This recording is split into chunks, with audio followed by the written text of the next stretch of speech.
معزز سامعین کرام، یہ کیا ہے؟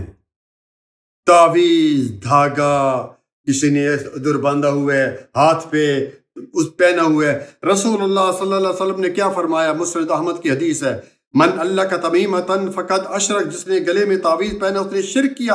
اور صحیح سلسلہ صحیحہ میں رسول اللہ صلی اللہ علیہ وسلم کے پاس 10 آدمی آئے تھے بیعت کرنے کے لیے، 9 کی بیعت کی، ایک کو چھوڑ دیا کیونکہ اس نے تعویذ پہنا ہوا تھا۔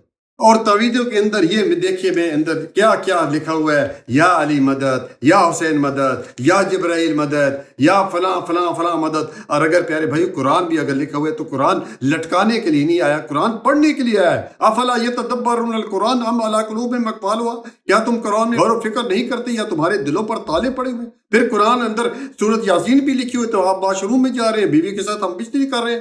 اس لیے ان سے بچیے، یہ سب فراڈ، دھوکھا، پیسوں کا ضیاع، اور جو ہے آپ کے یہ عزت کے بھی ڈاکو ہیں، آپ کے مال کے بھی ڈاکو ہیں۔